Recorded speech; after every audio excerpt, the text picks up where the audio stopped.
started the project. assimilated into an IT department that doesn't share. Okay, I think we'll go ahead and get started. Let Matt have his time. Man. The local. Just so, you're always a troublemaker. This is Matt Bain. He's with JB&A. They're a rep firm that we deal with a lot on a lot of products that we've been working with. Anytime we have engineering questions, support questions, pretty much on any product that they deal with, they're kind of our first line of defense before we start getting into higher level engineering questions. So, feel free, if there's anything here that you want to talk about, to give us a call, and then we can get Matt and those guys involved in figuring out an answer to whatever it is you guys are doing. So, from Matt, I will let Matt get started. Thank you very much. So, here's my contact information. I'm out of Chicago. My company's based in California. I cover the Midwest, so I cover 10 states here in the Midwest. Really, we do quite a bit of everything. So my company, JB&A, just to give you an idea, we are a distributor, but we're not kind of the traditional distributor model. We're not really a box shipper. Our business model is really to find technologies that work together, so that we're not just selling one piece of gear, but we're selling a solution, right? So we do all the engineering and testing of multiple products. We get them all the manufacturers on board with each other to write special hooks into each other's devices. So that's kind of where we fall in. We are a rep firm. We also do service as well. So like Christine said, we are kind of the first line of tech support for all of our products. I would say we handle about 95% of all tech support questions on our products before it goes to a manufacturer. And we also do things like installation and training. Training is another big part of our model. So this is really what my company specializes in. Number one, streaming. We do medical video, digital signage, post-production, broadcast, and pro AV. This is kind of where our technologies fall into. However, what we're really interested in doing is, what we've seen especially the last few years, is that a lot of these technologies that were very specific to a certain market have gone across everywhere. I mean, the main broadcasters, what they have been using at the broadcast stations is now being deployed in corporate environments, in churches. Everybody's kind of using the same technology. So today I'm going to focus on 3 of our platforms: HiVision, Telestream, and Viewcast. They all make streaming products. I even have a couple other streaming products as well on my line card. But these 3, I think, are the most important to focus on. They each hit a little bit different piece of the market, mostly in terms of cost and functionality. So Telestream, they make a product called Wirecast, which is their streaming solution. It's a piece of software. It's very inexpensive. It's really easy to use. But it is a software solution, so there are some downsides to that. You have to have somebody there to operate it. It's very much hands-on. Whereas when we get into something like HiVision, which is the opposite end of the spectrum, is a full-blown end-to-end solution, turnkey, that doesn't just provide streaming. It provides video on demand, provides IP television, digital signage. It really is a whole-encompassing network video solution. And Viewcast is kind of right in the middle. We make streaming encoders, very reasonably priced, but are high-def, broadcast quality encoders. So for today, what I wanted to do is, go over 3 main things: what it's going to take to stream to the internet, what streaming products are right for what you're doing, and how to leverage streaming for multiple scenarios, such as digital signage. I'm sure you guys know these terms already, but I always like to start with kind of a basic understanding of what I'm going to be talking about. So an encoder, if you don't know, we take audio and video and we compress it and we convert it into a certain format so we can transmit it over our network.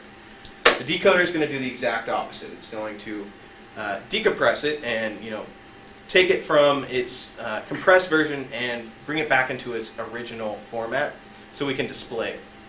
A CDN, this is where I get most of my questions about, which is a content delivery network.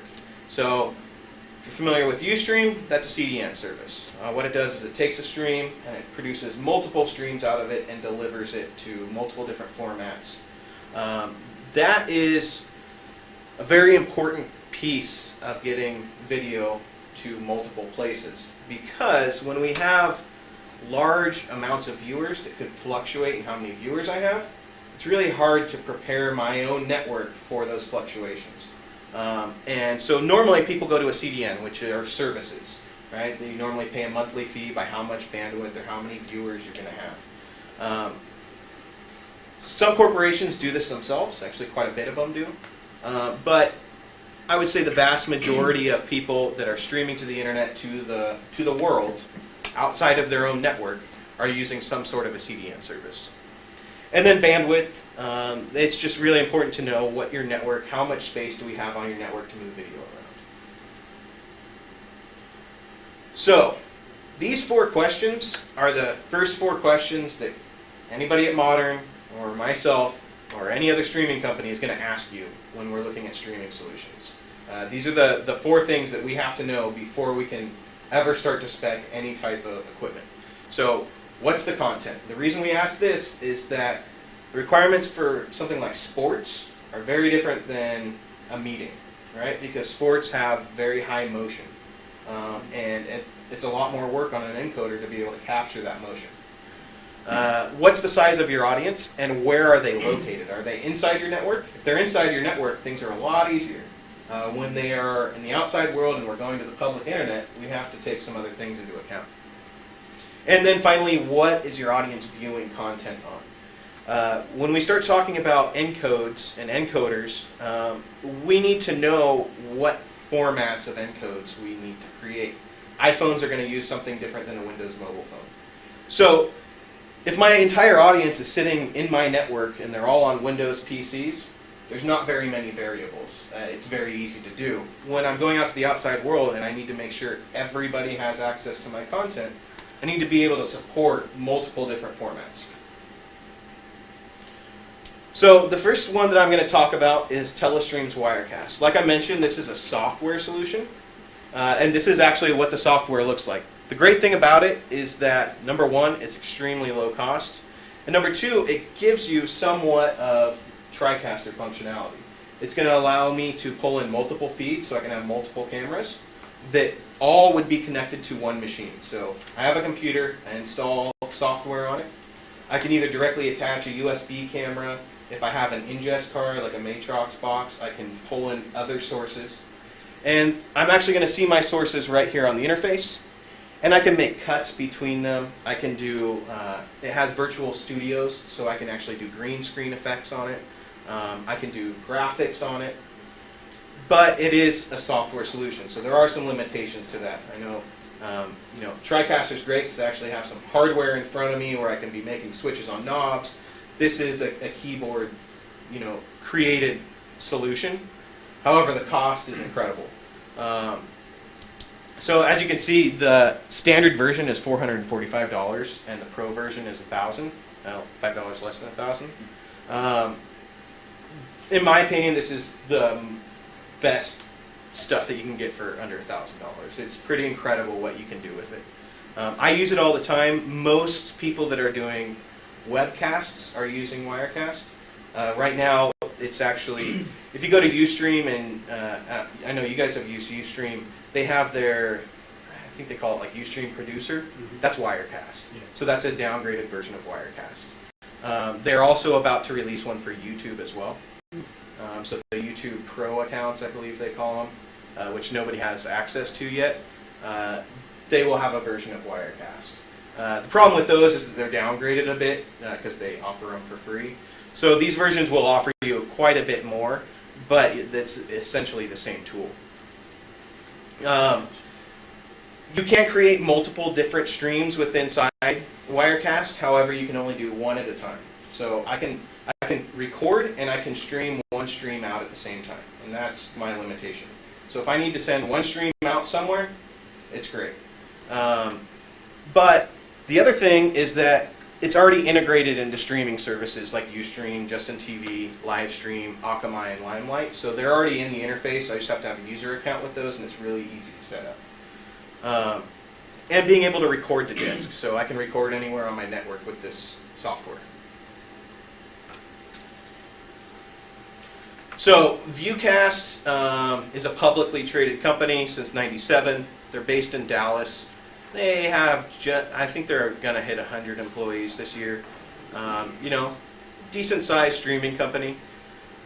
I would say the largest streaming company is Cisco right now, and they're not really a streaming company. They do have some solutions. However, Viewcast is one of the larger ones. A lot of streaming companies don't really have more than 50 employees.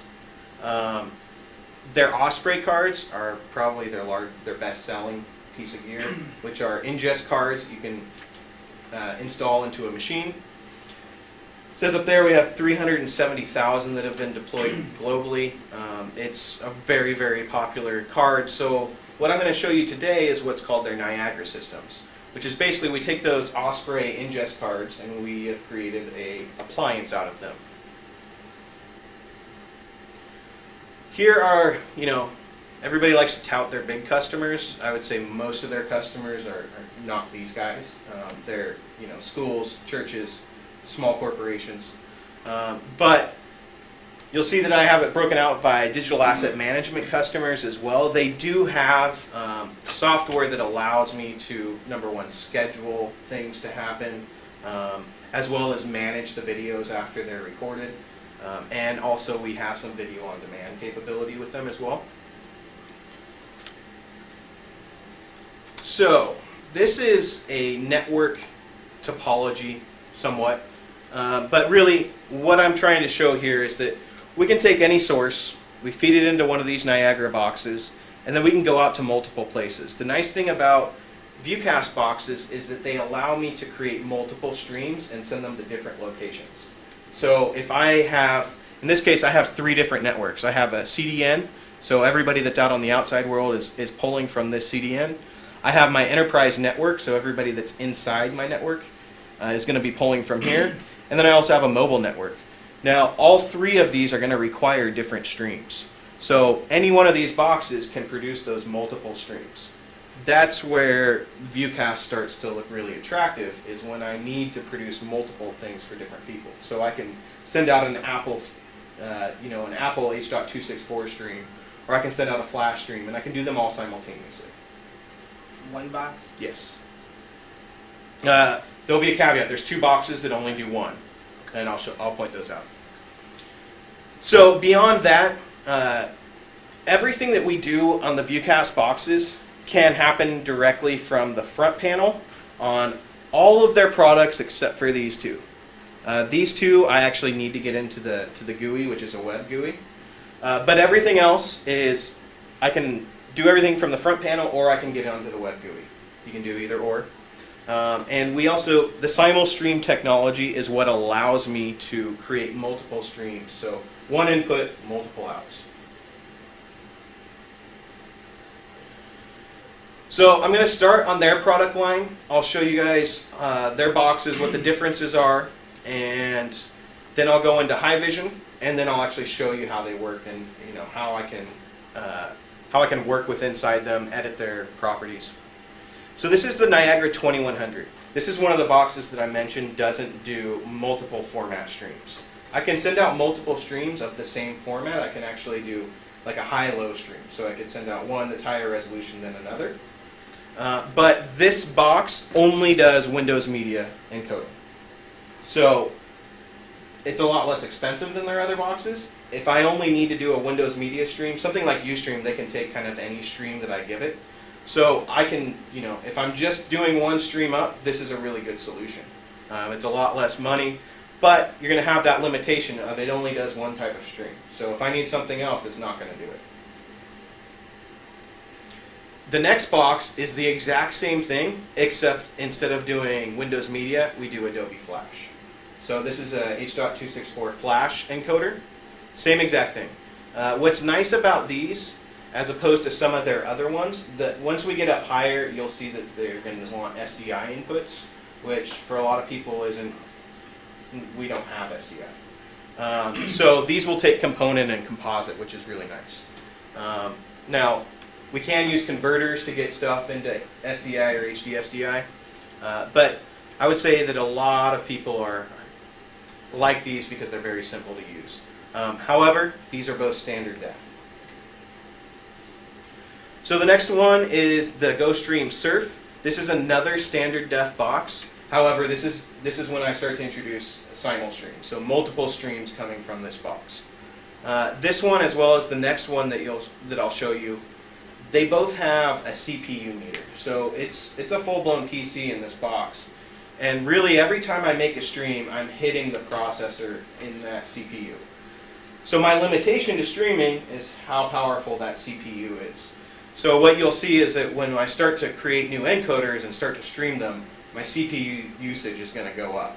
And basically I can keep creating streams until I get to about 90%, and then I don't want to hit the box any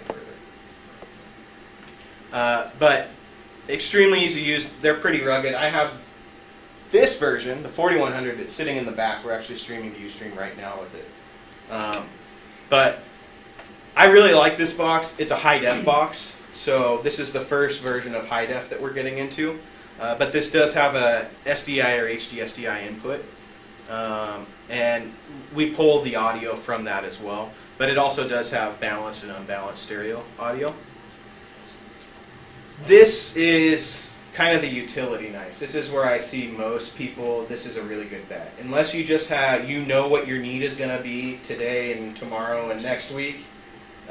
You know, the 2100, the 2120 are great boxes. But this is going to give you a little future proofing because we can produce multiple streams. I'm going to skip this one because it's end of life. The Niagara Pro 2. This is exactly like the 4100, except number one, it's rack mountable. Number two, it's dual channel, so I have two inputs. And it also has a monitor, which is really, really nice to have. We see a lot of these put in broadcast trucks. But, you know, one of the things that I wish I had on that 4100 is a monitor. Because right now, when I need to monitor my signal, I actually need to plug into the stream. Some of the boxes that I'll show you do have a monitor output, but it's nice to have a little LCD directly on the unit itself. Quick question about this one. Mm-hmm. With the two inputs, can you do two separate streams? Yes. Okay. Well, it can do multiple streams of two different separate inputs. things. Yeah. Yes. So you can do as So I many might streams say- as the CPU can handle. Yep. Of two totally different. Yeah, and this things. the CPU in here is a lot beefier than the others. So, you know, I might have camera A and camera B. Camera A, I might want to produce 3 streams out of. Camera B, I might want to produce 4. But again, this is going to support all of these encoding formats that are listed here. So it's pretty rock solid. I mean, it pretty much has everything that I need. Then we get into the 7550, which is quite a bit more robust. It is only single channel. However, it costs more money. The reason is that this is where all the broadcasters go. This is totally broadcast quality. It's going to support all of the encoding formats. But the nice thing, again, with this, some of the other ones, when I want to get into the advanced features, it's a little bit more difficult to do it from the front panel. This is supposed to be, you know, on a broadcast truck. We're not getting into it to the GUI. It's just going right from the front panel. And then finally the 9100. This is their bad boy. It's a rack mount server. It's a server class machine. It uses cards in the back, so I can populate it with multiple inputs. So we have 2 different versions. We have an a high def box that will take 2 signals, and we have a standard def that's going to take 4 inputs. This is a loud box. I mean, it is a server.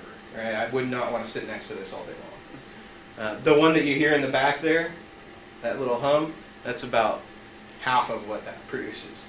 But people that are doing very, very high value streaming, they want to go to something like this. I wouldn't use this in a mobile situation at all. You know, this is going to be installed and sit, and it's just going to work by itself.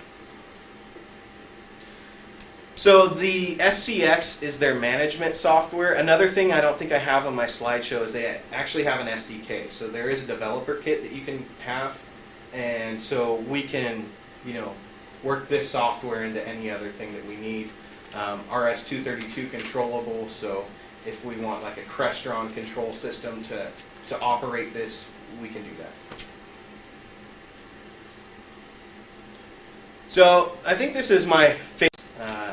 You know, the ones that I just showed you, really, we're pushing stuff out. We're just sending stuff somewhere. And you need something to pick it up, right? So if I'm streaming with any other streaming software, hardware, I need some sort of software to decode it, either software or hardware decoder. That's great because it's open, it's an open format. We can kind of pick which hardware we're going to use, pick which software, but on a large scale, doesn't really work very well. If you can imagine, if I'm streaming to a college and I have 6,000 new students coming in every year, it's really hard for my IT staff to make sure they have all the components installed on their machines that they need, such as an Adobe Flash player. And as you can see, like with iPads, you can't get Adobe Flash. So what Haivision does that's very, very unique, and they're the only ones that do it, is they have what's called the in-stream player. It's an install-less player. So my end viewers, all they have to have is a web browser, and that's it. And we shoot the player with the stream. And the stream and the player identify what system it's on and will adjust itself accordingly. So anybody on any device can pull streams from Haivision. Beyond that, we offer quite a bit of other things. So up here it's going to say, we want to enhance communications. I think it's actually kind of a misnomer. What Haivision does very well is control your video. So I have complete control over all of my endpoints through Haivision. A good example is if I am a school and I have required content for people to view. Number one, I can see who's pulling my streams. I can see what they're pulling it from, and I can see what they're doing with it. So if I have a required video, I can see if my student is watching it. I have a log if they watched it or not. And I can also see them live. If they're pulling my stream, what are they doing with it? Did my student just minimize my window so they're not actually watching it? They're on eBay doing something. I can see that, and I can adjust their computer. So I can take control of their machine. It's totally Big Brother, but I can see what people are doing with my video and adjust how they're viewing it. So for that student that minimized my video, I can see it, and I can trigger my video to go full screen and lock him out of his machine. So now he can't do anything until I give him control back. So you get a lot more control when we're working with Haivision. For corporate communications, that's a really big deal. Number one, I know who's watching what. Number two, I'm keeping logs of it. And number three, it's secure. So when I'm going to that in-stream player, another big point is that because it's not installed, when I click off of that player, nothing exists on my system. So when we're talking about security, they don't have the video. When I go to like an Adobe player or like a QuickTime player, if I have QuickTime Pro, I can hit record. Right? With their stuff, you can't, unless the administrator gives you that functionality. So encryption is a really big deal, as well as HIPAA compliancy. So for medical applications, this is HIPAA compliant. So we can put this in, and doctors can be transmitting patient data around through their networks.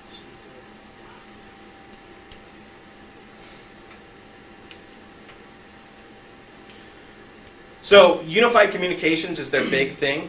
Besides having control of my video and how it's viewed, we also do a couple different things. So number one, Coolabyte is a product that they have. I'm sorry, it's auto forwarding. Coolabyte does live video delivery to the internet. So Coolabyte are standalone encoders that we can kind of point this whole system to deliver it to the internet. Streaming from the cloud is Hyperstream. This is similar to what Ustream is doing. We send them a stream and then they replicate it in multiple different formats in the cloud. And that's what Hyperstream does.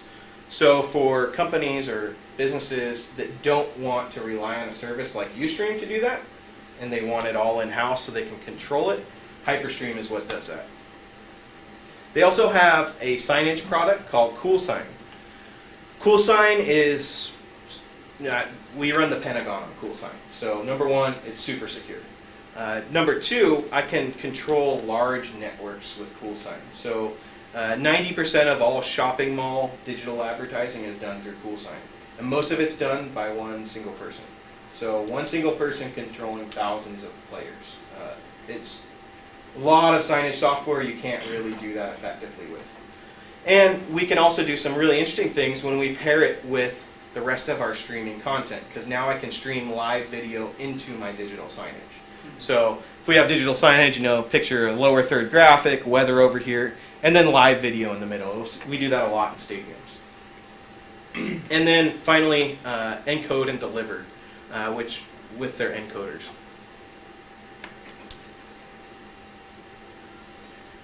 So, use cases for high vision. Number one, live video delivery. Any of these pieces that they make are standalone pieces, so you don't have to be wrapped into their entire system. But a lot of people go to high vision because they know they support that entire system. So if you don't need it today, tomorrow if you have new needs, high vision really does some unique things. Streaming from the cloud, digital signage like I mentioned. Another cool digital signage thing that CoolSign does is we're very effective with doing triggers. So we can trigger things on my screen based on conditions somewhere else. Example is a fire alarm being pulled. We can pick up the fire alarm signal and trigger content on my screen. The other thing, like in shopping malls, what they'll do is we can monitor RSS feeds and make content decisions based on those. So shopping malls, what they do is we monitor the weather, right? If it's 90 degrees outside, we're going to advertise sunglasses. It doesn't take a user to do that. We just monitor the weather. We tie that weather, feed into pieces of content. So if it's 30 degrees, we're going to start advertising jackets. So it can run as an automated system once we set up those triggers. IPTV encoding and delivery, video management, and lecture capture. Doesn't say on here, video on demand. So video on demand is another really big thing that they do. Lecture capture is kind of interesting. They have a new product for that, and it's sitting right back there kind of by the cookies. It's called the Viper. It's a weird looking box with color bars on it.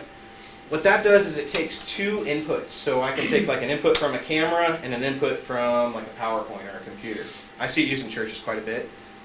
So we can capture both of these incoming feeds in sync with each other, and we can deliver them out to the cloud. So now my users can log in and get both of those, and my user, if I give them access as the administrator, can reformat them. So we can say, you know what, I only want to see the camera, and they can make that full screen. Or I only want to see the presentation. Or I want to do picture-in-picture, or side-by-side. So your user can dictate how they want to view the content if I give them that access. But it also does things like hot marks. So a hot mark is like a chapter marker. It's a metadata tag. So in a school situation, you might want to add a tag at each different topic that comes up. So when my viewer goes in, they're going to see all the little marks on the timeline and what those marks are associated with. So here's where we really play very, very well, which is kind of everywhere. So I don't know if it's saying much. Medical and military are huge for high vision because we are the only people doing video HIPAA compliant. So, when we want to push any type of patient data, it has to be HIPAA compliant. What's really scary is that we do telesurgery with high vision. So we will hook up, robotic surgical equipment to an encoder, and you have a doctor sitting somewhere else operating on you. And we do that, number one, because of HIPAA compliancy, but the biggest thing in doing that is latency. So high vision is the only place where you're going to get the lowest latency possible. So in my background, I did a lot of events. We would do auctions, right? We could never stream because in an auction scenario or in a trading, like a financial trading scenario, if there's a delay, you lose money, right? High vision does 70 millisecond delivery. So from encode to decode is 70 milliseconds, which is smoking fast. Most people are around 2 to 3 seconds. So 70 milliseconds is really, really fast. In the military, all of the Predator drones use high vision. So military is a huge market for high vision. Every drone piece of equipment, they're delivering the video back to the operator via high vision encoders. Education, kind of the same scenario that I mentioned earlier. It's really about scalability. Having to install software on machines doesn't scale when we have thousands of viewers. So that's really why they like to go with high vision. We do a lot of video delivery to dorm rooms. A lot of new dorms don't. I'm sorry? I can see video furnace up there. Yeah, that's their product. Okay. Yeah. Are you familiar with Video Furnace? Yeah, so High Vision bought them about 5 years ago or 4 years ago. So, not only that, but in education, we see a lot of dorm rooms that are doing new construction. They're not putting any coax in. So when they want to do cable television into the dorm rooms, High Vision has agreements with content providers so that they can turn off pro idiom encryption. The problem is that normally when we're distributing cable television, they don't like us to do that, right? Because they want to sell set-top boxes and your Comcast box. Because we are encrypted, they give High Vision a pass and they'll actually let them stream their content. For them, it's all about being able to be recorded. They don't want their network television recorded without permission. Corporate environment, kind of the same thing. It's all about scalability and control. Retail advertisement, I mean, we do that all the time. Churches, I have many churches that use High Vision if they have multiple campuses. So we do a few different types of encoders and decoders. We do two-way, so it's almost like, almost like Skype, right? Except it's high def and broadcast quality and really, really fast. So we do that for a lot of churches that have multiple campuses, so the pastor can go to any one campus and hit all the others. Sports and entertainment, that's a really fun one for me. We do quite a bit of stadiums. And I mentioned Cisco, right? So Cisco does streaming video. They have a couple big problems with their streaming video. Number one, it's pretty latent, and number two, they can't control the latency. So what High Vision allows me to do is sync all of my displays. So I can see, going through all the different networks that might be in my building, I can see how latent one display is over the other and sync them all.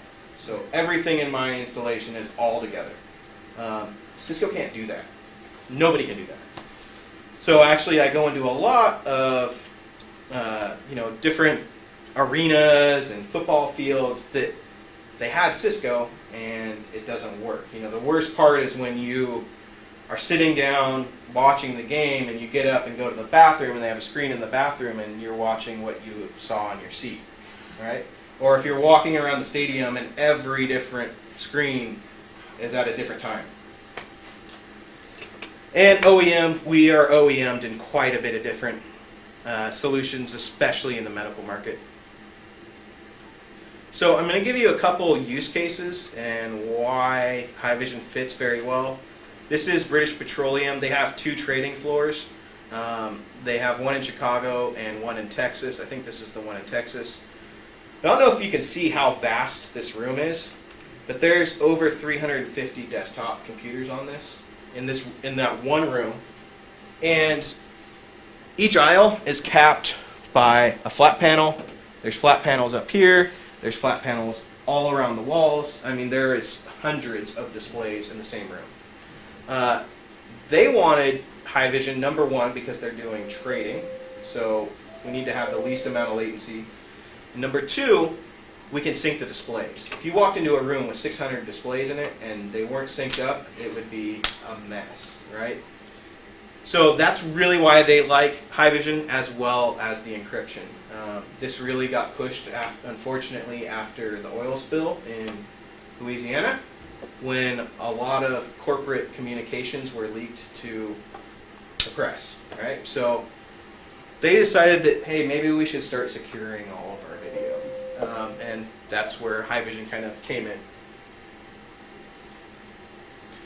Education, it's kind of all over the board.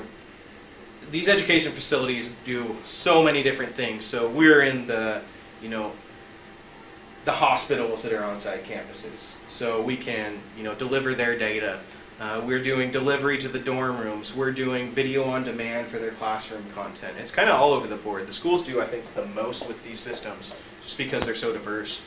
But for them, in all education, it's about ease of use, right?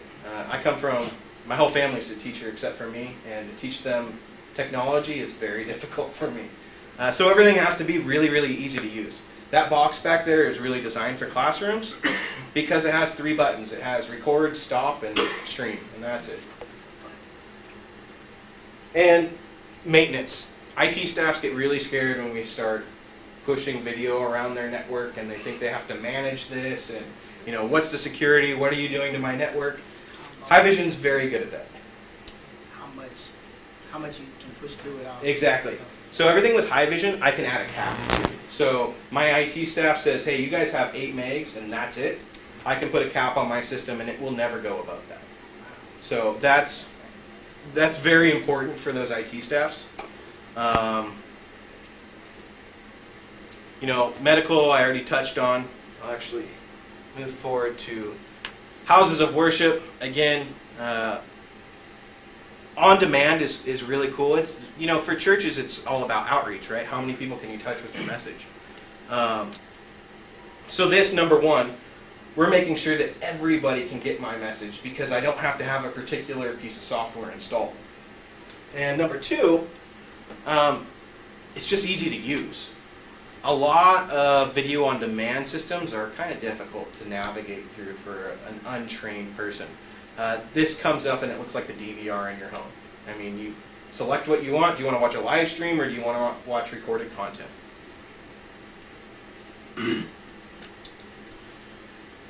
We touched on this. This is important though. I'm also able to do metadata within my video stream. So I can be pushing metadata about my video inside my stream. So my endpoints get that metadata information. So like if it was the markers or any type of tags I'm doing on my video, my endpoints are going to see those as well. Sports and entertainment, we touched on that a little bit.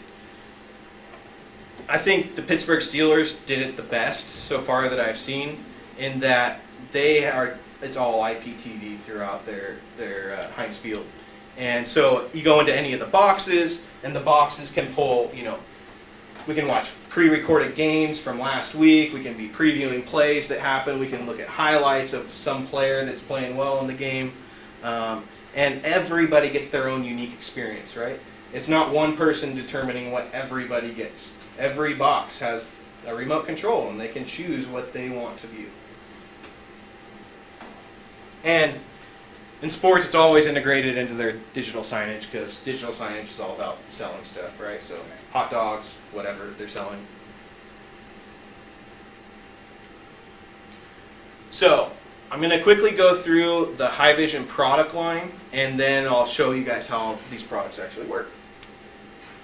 So for stream management, we have the video furnace. That is the middleware piece. So the video furnace sees my encoders, and it sees my decoders or my end viewers. And that's what's going to allow me to adjust them remotely. So through the video furnace, I can change settings on my encoders, I can change settings on my decoders.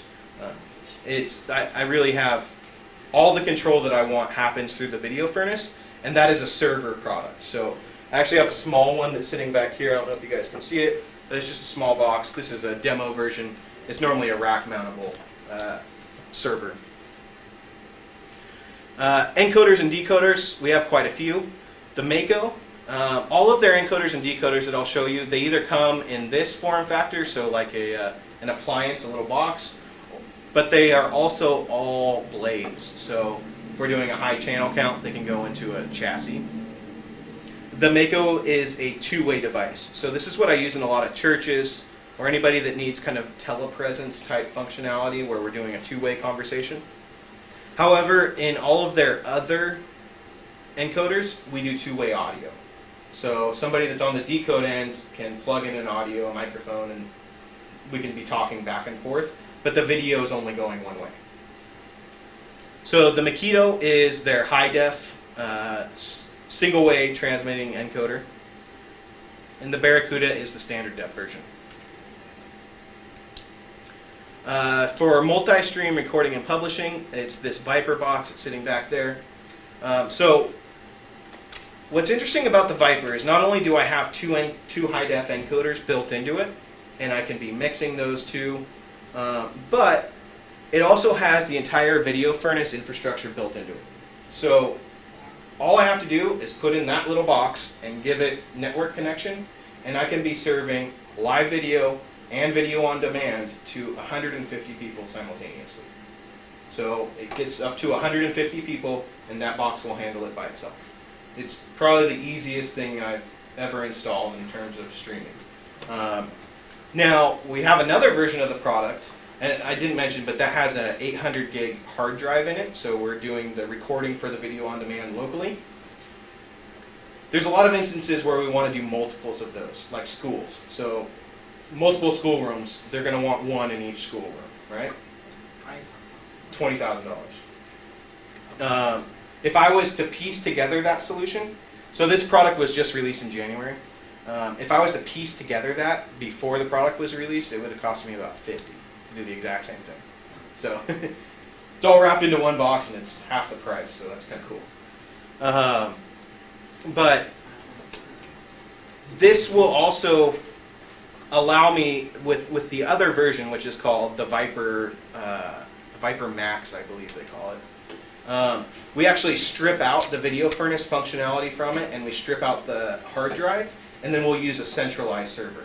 So it costs, I think, $5,000 less per box, and then we just use a centralized server to handle all the video furnace functionality and all of the video on demand. So that just becomes a capture point, right? So we're just doing capturing from that. Set-top boxes, we have the Stingray. Digital signage is the Cool Sign platform. And we do live streaming to the internet via Coolabyte, as well as a product called Hyperstream. So that is the Hivision product line.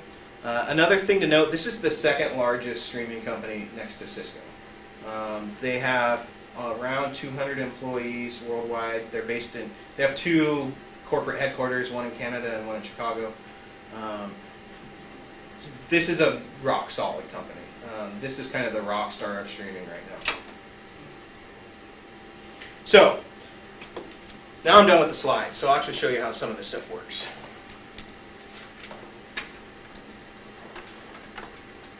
So first thing I'm going to show you guys is Wirecast. This is the software that we talked about.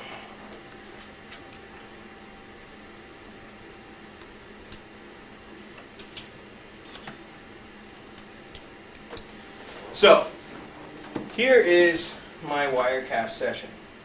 Now what you can see is that I'm using my iSight camera, but I could connect a camera to use it. And then I'm doing what they call desktop presenter, which is like a screen capture. So anything that's happening on my screen, like a PowerPoint, I can be presenting. Now I created this, so I can make any of these boxes bigger or smaller. I can adjust them. I can do lower third graphics, anything that I really want to do. And I can also set up multiple shots. So on the bottom there, those are the multiple shots that I have to switch between. I can add a new shot, and I just select how do I want to change into that next shot. So I'm going to bowstring this. So if I click on another shot, that's how I do my switching. So it's enabling me to do switching between multiple shots, right? Now if I go back into this one, I'm going to edit this shot. So I have two different inputs coming in, my screen and my camera. Now, if I select my camera, I can say, yeah, I like that one, but I want it down here. And I need it tilted a little bit, or I need it bigger or smaller. I can arrange these however I want. Can you do all that while it's live, while it's streaming that Yep. particular? Probably wouldn't want to. Yeah. I'd probably set up two shots that are identical, right? For one and And then edit one and then switch to it. But super easy to use. Problem is, I have to have somebody here to use it, right? I have to have a body sitting in a seat to actually operate it. That's where this doesn't always fit everybody. For churches, we do a lot with churches for this, because normally there's a volunteer sitting around, right? It's easy to find volunteer labor at a church. Hopefully. But, hopefully. All the church people are laughing. So other than that, I could take, let's look at this one. So I could choose, how do I want to do these banners? I can adjust them, I can make it bigger or smaller. It's basically, it's kind of like a TriCaster, right? It's giving me a TV studio in a box. What's the price on that? The Pro version is $995 retail. Okay, that's the one. Yeah. So that's the version that's Pro right there? Or is it- The only thing that you get, what you get out of a Pro versus their standard version is you get more audio support, so you get more codecs that you can use, you get more video codecs, and you get more support for different connected cameras. So it's $995 for the Pro version. I don't really sell a lot of the standard version just because it's $1,000 and it does. For the cost, this is like the best value product that I've ever seen. I'm actually kind of upset as a salesperson that it's so low cost. Do you still have to go through Ustream to use this? No, so I'll show you that in just a second. So, I've set up the shots that I want. Now when I get into my broadcast. So, the nice thing is that I can do two things with this at one time. I can stream it out, and I can record it. I can record it locally. So, I select someplace on my hard drive that I want to record, and I can create a file out of it, whether it's an MPEG file or a Flash file or whatever I want. But if I so as you can see, I have multiple destinations. will it record like only streaming outputs? Like it's like Flash or Windows Media or something like that, or will it record AVI or some higher res format that you could maybe use for editing later if you wanted? Let me look.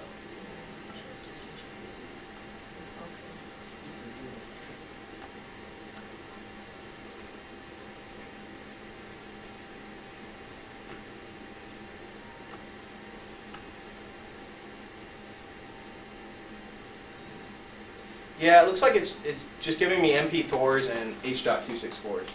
But I can also do Flash too, so that one's set to a Flash. Oh, here we go. There's what I was looking for. Yeah, so MPEG-4 or Flash. But if you saw under my destinations, I can set up my own server and I can send it to my own server, or we have these already integrated. So Ustream, all I have to do is enter in my username and password. Any of those, I just enter in my account information, and it makes that connection. So now I can just handle it directly from here. So it makes it a lot easier when I'm using those. However, I can set it to my own Flash server, whatever I have. So this, I think, out of all of my products, I got this right out of the box. Right? I installed it and I knew how to use it. It's very intuitive. Once I figure out where I'm sending things to, it's really easy to use. It's a switcher, so it's pretty. There's a lot of functionality for $1,000. Question. Yeah. Can you do high def? I was just going to ask the same thing. Yep. And is it iPad friendly? That is on the delivery side. So, like for instance, if I'm using Ustream, Ustream is going to give me any type of stream, so anybody can hit it.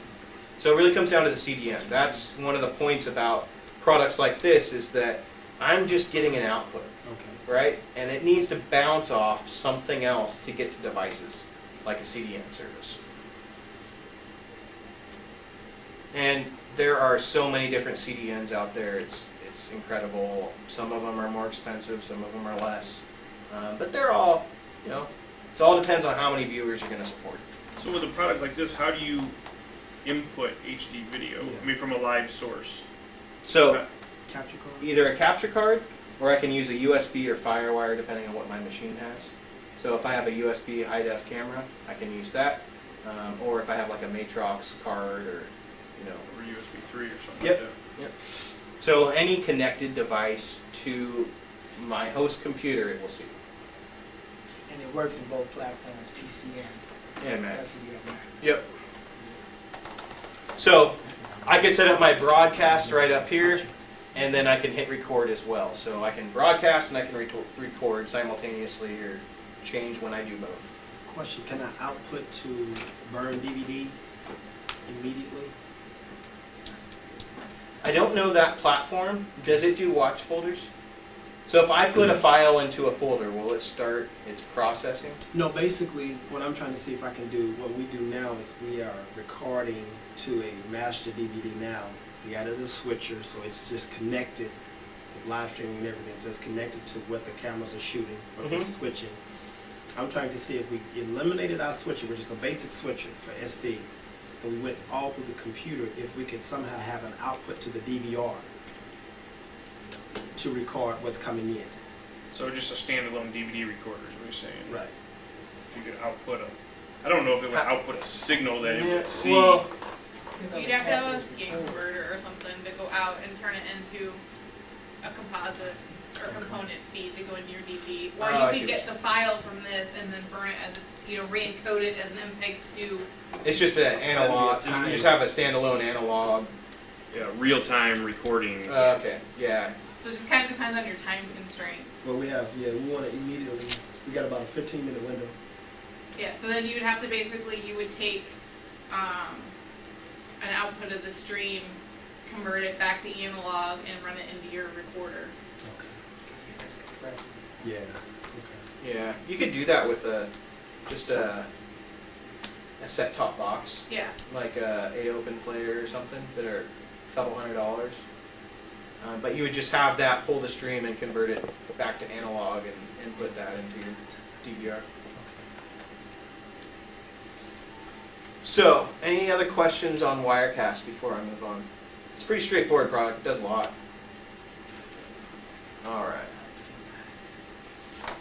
So now I will move on to the Viewcast.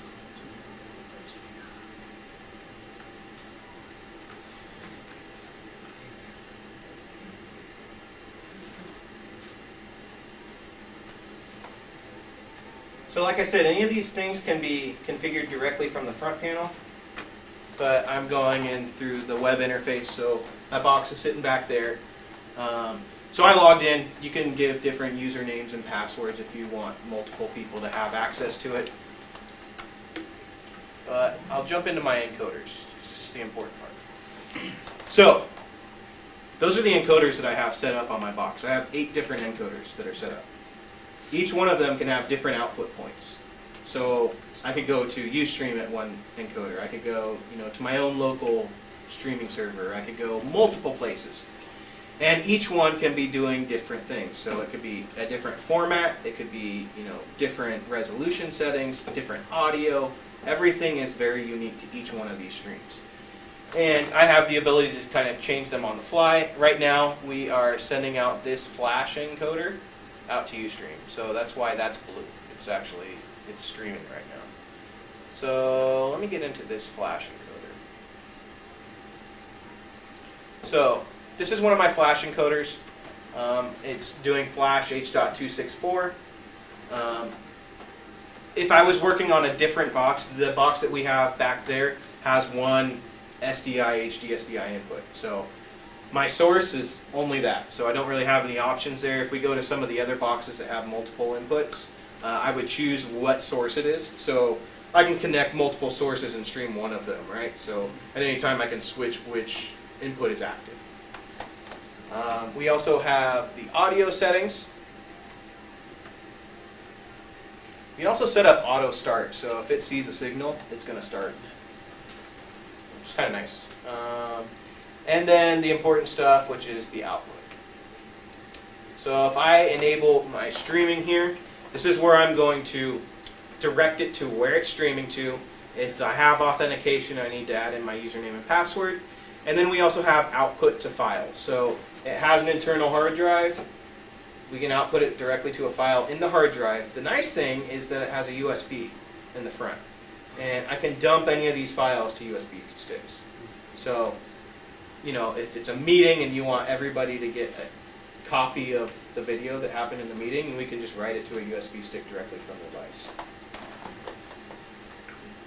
And then if you're really adventurous, you can get into the H.264 presets. Something that I'm not adventurous enough to do. We have everything as a default that's set correctly. If you have very specific needs, you can get in here and change those presets. I'm not that adventurous, so I leave everything as is to the default settings. And then another nice thing is that when we get into my log, so I have a log of everything that's happened with this box. Now this is different because with High Vision I have a log of who pulled my stream, right? I have a log of my end viewers.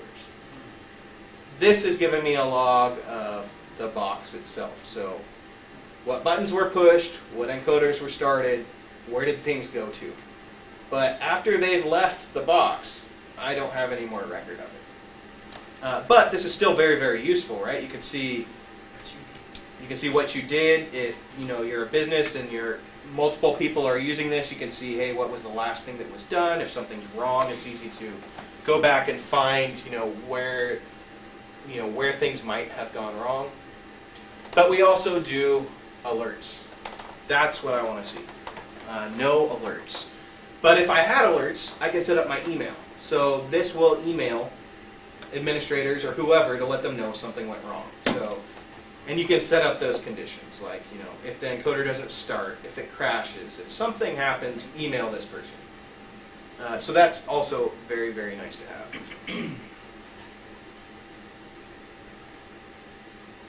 have. Another really nice thing that I love about these is that they actually show you their IP address, which a lot of encoders unfortunately don't do. So you have to inspect your network and find what the IP is unless you already know what it was set at. These, directly from the front panel, I can see what my IP address is. And for me, I go everywhere, into different rooms, everywhere. I plug it in and I just find the IP address and then I can log in. So that's actually a small feature, but it's very useful.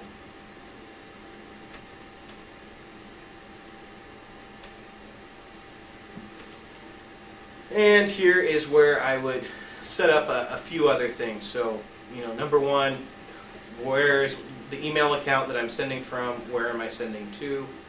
I was looking for this yesterday, actually. We can set stuff on an idle screen. We can also do, I was looking for it with Christine yesterday, the doing logos instead of color bars. Right now, well, another nice thing that people don't realize is that many encoders, when they don't have an input signal, they don't display anything. It's just black. So you don't know if it's working or not. This will actually stream color bars. If you're not giving it an input signal, it's going to stream color bars. So for, a troubleshooting scenario, it's a lot easier to troubleshoot your system if you know at least I'm getting color bars, so hey, it's on my input side, right? A lot of encoders, unfortunately, don't do that, so it's kind of a mess when you have to track down what the problem is. And I love this high temperature alert, so you get notified if you're heating this box up too much. So that is the Niagara GUI. Now, each one of their boxes have the exact same software. So every one of them is going to be this exact same thing. And with their SCX software, I can manage multiples of them. So each one has their own web GUI, but they have a software that will combine them all if I have multiple encoders. Now let me get into High Vision. So is Kilobyte underneath it High Vision? Okay. Kilobyte is a High Vision owned. Okay. Yeah, they purchased Kilobyte last year. I don't know if you'd heard of Kilobyte before. They do all the streaming for NASCAR. Okay. So if you go to a NASCAR website, all the video that you're seeing there is being pushed out by a Kilobyte encoder. They're based in Texas, and High Vision bought them last year. What's the cost of that? They have different versions. I think their standard version is like $12,000. The High Vision stuff isn't cheap. It's not, but where it goes, it's actually very inexpensive compared to alternatives. You get what you pay for. Yeah, exactly. So, hopefully I'm still logged in here. Probably not though. Oh, yeah. All right. So I don't know if you just saw, but I logged into my High Vision box here. And I just hit in-stream. That is my in-stream player, and it waited there for a second. What that was doing was identifying what I'm on. If I'm on an iPad, if I'm on a computer. So it identified that, hey, I'm on a Mac, I'm on OS X, and it shot me a correct player. So this is the control interface. Like I said, very much like your own DVR. Now the way this is sold, the video furnace itself, is by how many channels I can support. So if you see, I have what's live channels, playback channels, and VF now.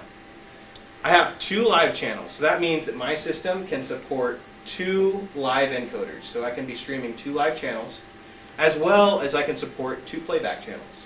So when my viewer logs in, they can either watch live content, they can watch a playback channel. A playback channel is recorded content that I've put into a playlist, right? So, and I'll click on one and you'll see the schedule for the day. It's just like a television channel, right? Now, question on that. If you currently have, we do have video furnace, can maybe High Vision, some of the other components be configured into that system? When did you guys get your furnace?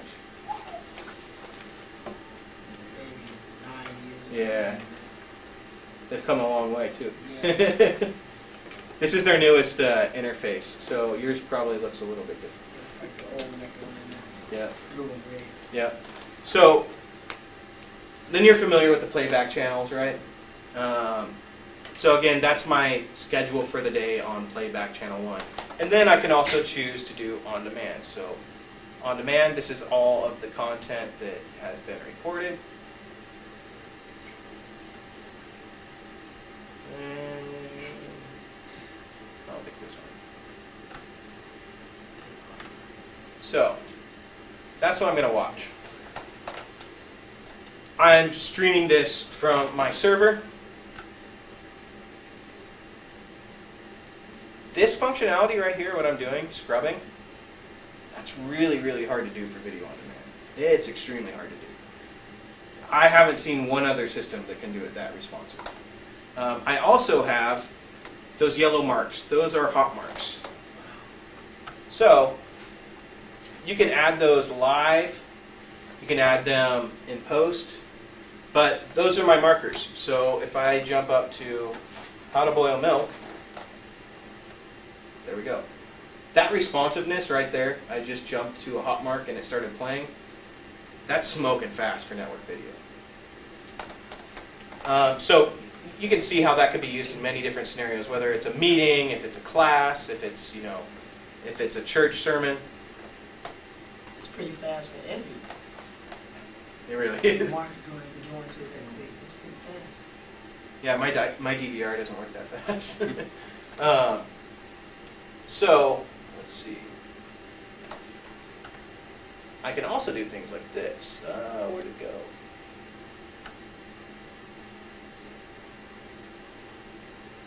Oh, I must have it turned off. I can also do a multi-viewer. So in the new iteration, I can create multiple regions on my screen and pull in multiple different streams. So I can be previewing multiple streams at the same time. The caveat with that is that only one of them can be at a full frame rate. So if I have 4 different feeds coming in and I'm monitoring them all, only one's going to be at full frame rate. But all I have to do is click on the other one, and that one's now going to be my full frame rate. The other ones are going to drop. But you can arrange them however you want. In the case of that of the Viper, what happens is the end viewer, I'm producing 2 streams, but it's actually presented as one to the end viewer. So my end viewer, they get a link or they get whatever it is to log into that box, and they're going to pull a player, and it's actually going to be 2 videos in that player, but the user can say, hey, I need to separate those, or I need to unlink them.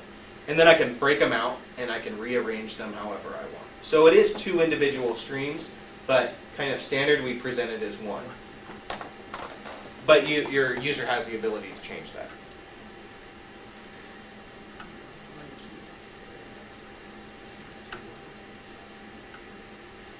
So let me actually get into the tools here.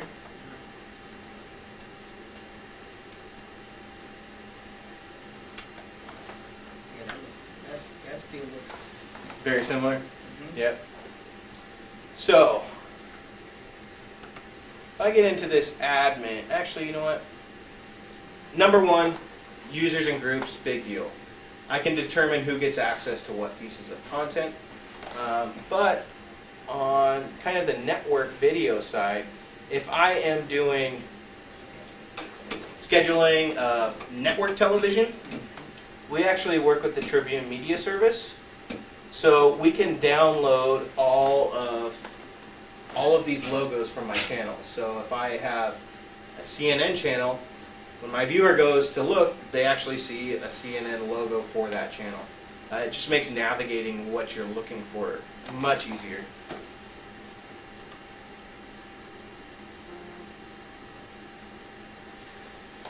So we can determine what's going to be on my playback channels. I can create the schedule for those playback channels. I can assign, any type of login credentials for a particular channel. And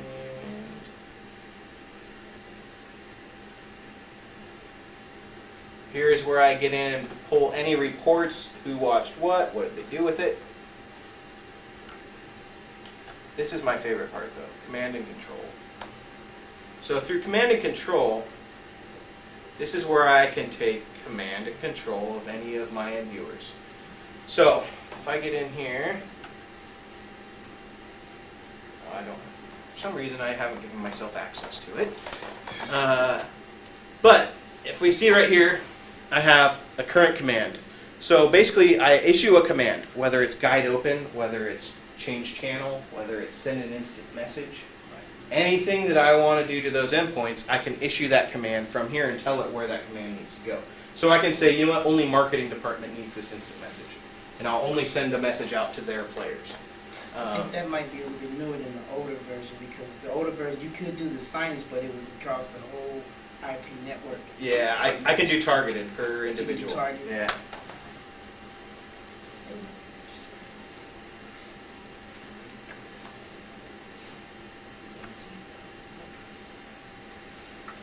And then we have the VF NVR. So the way that we do network recordings is in 2 different ways. We have a software solution. So software can take, I believe, up to, it's either 2 or 4 streams, and we can be recording them simultaneously. We also have a hardware NVR, network video recorder, that can do up to 8 or 10, I think, at a time. So that's kind of the, that's the Haivision meat and potatoes right there. Besides their encoders, this is what makes them different, is the video furnace. So, I'm finished with my presentation. Now do you guys have any questions that I can answer? Do you have any literature on Christine? It's somewhere in this building, we can't find it. we can't go back without it. I'll print you some PDFs. I'll send you a note from the doctor. Thank you. No, we'll email everybody the links to the PDFs, Please. because yeah, it's in the building. It was delivered. It was delivered, and I saw it, and then this room got cleaned up, and I wasn't here last week, and I came back and I'm like, where is it? Nobody knows where it got put. So It's here. We need a note. Under new management, we need a note. Send you a note saying I promised they were there. I'm saying, I'll get you some documentation. I've got documentation in the back from old shows. I'll give you. okay, I dig it. We need this cause. Anything else I can answer for you guys? Awesome. I got the price. Yeah, so if you guys ever need to see any of this technology, number one, I'm available for you at any time to do a web demo. Just let me know. I'll do it. Yeah, I'll do a demo over the web. If you guys need in person, I can do that as well. Obviously, it's a little more limiting on schedule. But if you need demo equipment, if you want to take things for a test drive, just let Modern Communications know, and we will send you out equipment on a 30-day trial. It's really, we try to make it easy to work with. So if you need anything, if you need tech support, if you have questions, anybody in your facility needs some type of demo or literature, we'd be more than happy to provide it. So we are definitely here for you guys if you have questions. Thank you guys very much for your time. Thank you. Thank you. Appreciate it. Very much.